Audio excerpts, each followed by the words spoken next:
The FBI now says the New Orleans truck attacker acted alone in an act of terrorism when he drove a pickup truck into a crowd of New Year's revelers early Wednesday, killing 15 people. President Joe Biden said in an address last night that the driver had posted videos on social media hours before the carnage, saying he was inspired by the Islamic State group and expressing a desire to kill. The FBI identified the driver as 42-year-old Shamsuddin Bahar Jabbar. About 30 people were also injured. Investigations continue. New today, the FBI says it has found no definitive link between the New Orleans attack and yesterday's truck explosion outside the Trump Hotel in Las Vegas. We also now know that the man who died in the Cybertruck explosion was a member of the Army's elite Green Berets.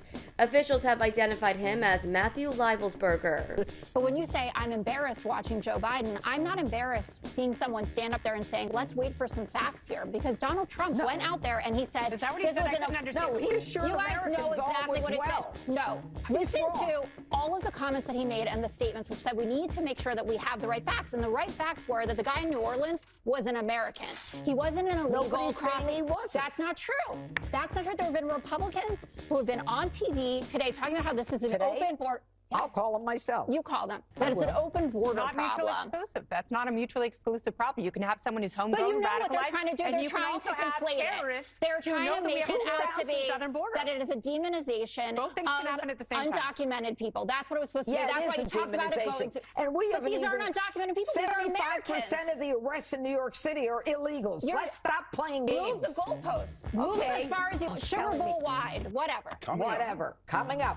Major safety concerns across the U.S.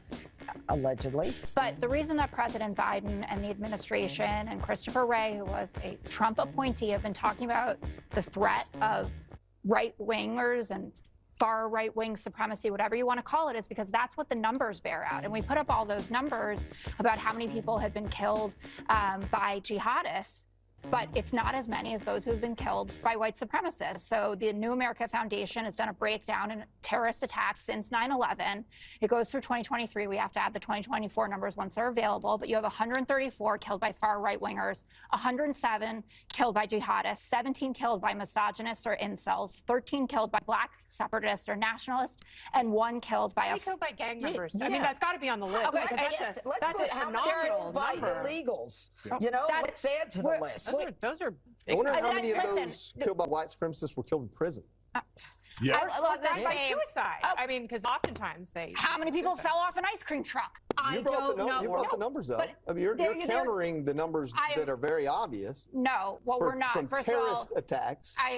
Yes, they have their definition of a terrorist attack. They have the ideologies behind these terror attacks. I am not here to minimize any.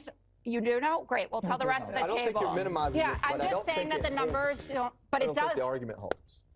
Okay, then you should speak to the New America Foundation. I don't think the numbers are accurate. Well, what numbers do you have? First of all, you're talking about post 9/11. Right. I mean, the numbers that we have is, first of all, is 2015 in terms of ISIS. These are the only numbers that we have collected. You want to go back to 2011? We can go back